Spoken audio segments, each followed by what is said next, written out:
Fake न्युजलाई विश्वास गर्ने जनमत हाम्रो समाजमा जन्मिरहेको छ, विकास हुँदै गइरहेको छ, संख्या बढिरहेको छ। Deep fake. अर्को कुरा एआई जेनेरेटेड स्पिचेस। हामी विभिन्न नेताहरूको भाषण सुन्छौँ, हामी सामाजिक सञ्जालहरूमा भाषणहरू सुन्छौँ, स्पिचहरू सुन्छौँ, सामाजिक सञ्जालमा हामीहरू गीतहरू सुन्छौँ। त्यो सबै गीतहरू व्यक्तिले गाएका गीतहरू होइन। ती सबै भाषणहरू, ती सबै क्लिप्सहरू, ती सबै पोडकास्टहरू मान्छेले बनाएका होइनन्। त्यो सबै AI generated music, AI generated voices. जसले के गर्ने भयो, एकदमै कमान्डका साथ कुनै कुरामा केन्द्रित भएर पब्लिक डेलिभरी गर्ने भयो र हामी जस्ता सोझा सिधा सामाजिक सञ्जाल सञ्चालन गर्ने नेपालीहरू, नेपाली युवाहरू यही नै सत्य हो, यही नै अन्तिम सत्य हो भनेर त्यतातिर फोकस्ड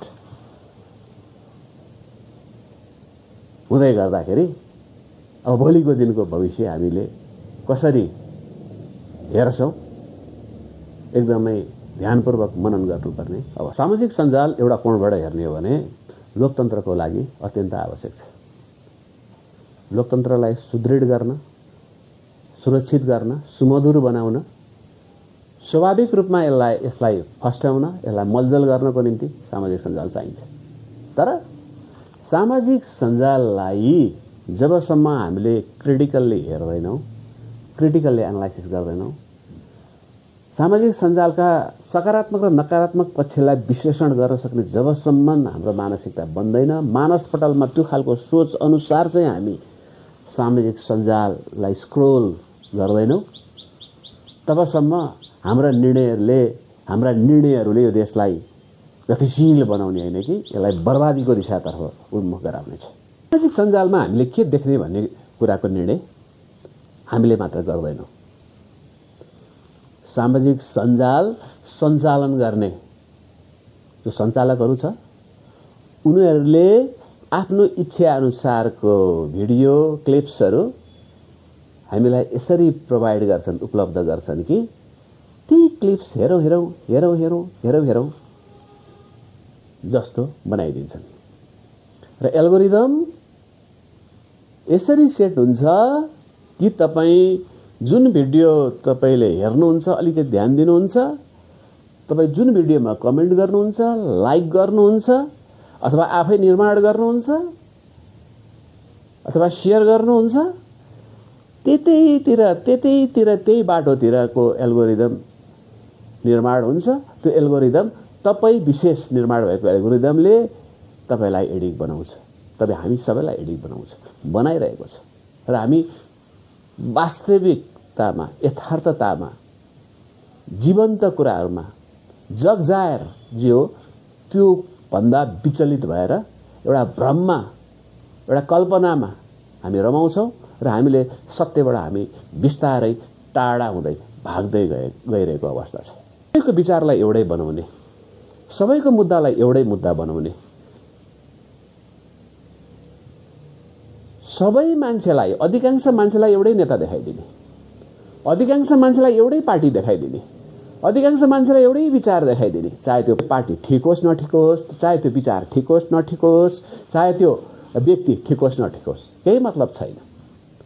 तपाईँ कुनै पार्टीले सामाजिक सञ्जाल सशक्त रूपमा सञ्चालन गर्न सक्यो, सामाजिक सञ्जालमा बढी फोकस हुने काममा भन्दा बढी भन्ने रणनीति पार्टीले अख्तियार गर्यो, अगाडि बढायो र त्यहाँभित्रको संरचनाले, त्यहाँभित्रको सङ्गठनले सामाजिक सञ्जालमा मात्रै काम गर्ने, जनताको काम नगर्ने अथवा जनताको थोरै काम गरे भने पनि सामाजिक सञ्जालमा सारा सम्पूर्ण काम चाहिँ हामीले गरेका छौँ भन्ने देखाइदिने, भ्रम पारिदिने, त्यो सिर्जना गरिदिने, त्यो वातावरण निर्माण गरिदिने जुन पार्टीले गर्छ, गर्नेवाला छ, गर्ने भो, भोलिको दिनमा त्यही पार्टी, त्यही नेता स्थापित हुने अवस्था देखिराखिएको छ। यसलाई भनिन्छ इको च्याम्बर, जहाँ मानिसले आफूले चाहेको कुरा मात्र देख्छ। मानिसले नयाँ नयाँ कुरा देखेर नयाँ कुरामा चाहना विकास गर्न पाउँदैन। उसको हालसम्मको उसको सामाजिक सञ्जाल प्रयोग गर्दै गर्दाको जुन जतातिर बानी परेको छ, जे हेर्ने बानी परेको छ, जे सुन्ने बानी परेको छ, त्यही बानी परेको कुरामा मात्र केन्द्रित गराइदिन्छ त्यो एल्गोरिदमले। त्यसकारण echo chamber based society, based decision maker हामी हुँदैछौँ। र नेपालको राजनीतिमा जुन अहिले जस्तो खालको राजनीतिक संस्कार विकास भएको छ त्यो पनि इको च्याम्बरकै कारणले हो। नेपाललाई कुन दिन धराशायी बनाइदिने, कुन दिन रसातालमा पुर्याइदिने हो, यो इको च्याम्बर बेस्ड सामाजिक सञ्जालले ठेगान छैन। ठुलो दुर्घटना र ठुलो दुर्भाग्य निम्तिनेवाला छ नेपालमा, हेर्दै जानु होला। अहिले नेपालका ठुला राजनीतिक दलका नेताहरू यो देशको नीति बनाउने भन्दा पनि, यो देशलाई विकास गर्ने ठ्याक्कै कार्यक्रमहरू बनाउने भन्दा पनि सामाजिक सञ्जालको कन्टेन्ट बनाउने कुराहरूमा लागि परेका छन्। नेपालमा अहिले राजनीतिक पार्टीहरूमा प्रतिस्पर्धा भनेको पार्टीगत रूपमा घोषणापत्र मार्फत धेरै कुराहरू देशको विकास गर्छु भन्नेमा छैन। राम्रो नीति बनाउँछु, राम्रो कार्यक्रम तय गर्छु, विकास निर्माण गर्छु, 5 वर्षमा यो देशलाई म यहाँ पुर्याउँछु, 10 वर्षमा यहाँ पुर्याउँछु, त्यो खालको छैन। व्यक्तिगत रूपमा आफू बलियो हुनको लागि यतिखेर ठ्याक्कै सामाजिक सञ्जालमा कस्तो कन्टेन्ट बनाउने हो, नेताहरूको ध्यान त्यहाँनिर केन्द्रित छ, नेताहरू त्यतापट्टि आकर्षित छन्। सामाजिक सञ्जालले कुनै पार्टीलाई ठुलो पार्टी, कुनै पार्टीलाई सानो पार्टी पुरै खुम्चाइदिने हो भने त्यो राजनीतिक दलको त्यो विचार बोकेको नेता कार्यकर्ताले किन बनाउने नीति, किन बनाउने रणनीति, किन बनाउने कार्यक्रम, किन बनाउने परियोजना, किन गर्ने मोनिटरिङ, किन गर्ने एक्टिभिटिजहरू के हुन्छ गरेर मानिस भन्ने जात त कुनै न कुनै रूपमा समाजबाट परिष्कृत हुन खोज्छ, समाजबाट उसले एवार्डेड हुन खोज्छ, रिवार्डेड हुन खोज्छ। जो एवार्डेड हुनुपर्ने, जो रिवार्डेड हुनुपर्ने ऊ चाहिँ अहिले पनि जहिले पनि पनिसमेन्ट पाउनुपर्ने भइसकेपछि मानिस विकास निर्माणमा किन लाग्छ? राजनीतिक दल विकास निर्माणमा किन लाग्छ? त्यो राजनीतिक दलको व्यक्ति, त्यो पात्र, त्यो एक्टर किन लाग्छ?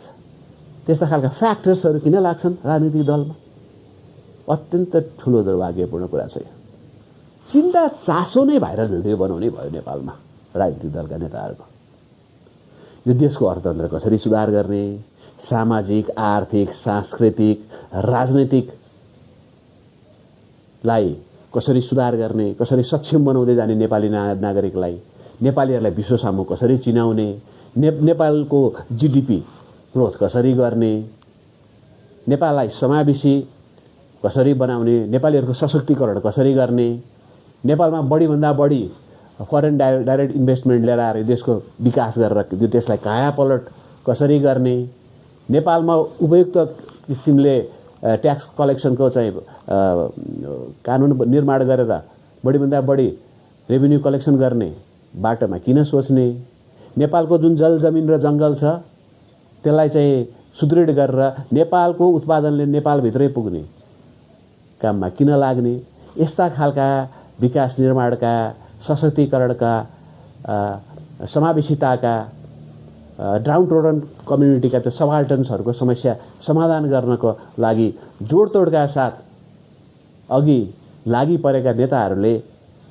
प्रत्येक पलमा, प्रत्येक पटक जनताबाट धोका खाने अवस्था यो सामाजिक सञ्जालले, यो डोपामिनले, यो एल्गोरिदमले, यो प्रत्येक नेपालीहरूको दिमागमा सामाजिक सञ्जालै संसार हो भन्ने मानसिकता विकास हुने अवस्थामा, विकास भइरहेको अवस्थामा कामको मूल्याङ्कन नहुने भइसकेपछि, कामलाई साँच्चीकै मतलब नगर्ने भइसकेपछि, काम अथवा यथार्थमा लिडर अथवा पार्टी कुन ठाउँमा छ भनेर त्यसको जजमेन्ट चाहिँ नेपाली जनताले गर्दैनन् भने नेपाली जनताको राजनीतिक दल बन्ने भन्दा पनि आफ्नो स्वार्थको राजनीतिक दल बनाएर, आफ्नो स्वार्थको नेता भएर, आफू व्यक्तिगत मनोआकांक्षा पूरा गर्ने नेता भएर समाजलाई सामाजिक सञ्जाल मार्फत छलेर आफू शक्तिमा रहिरहने सोच बाहेक अरू के विकल्प हुन सक्छ ल भन्नुहोस् त।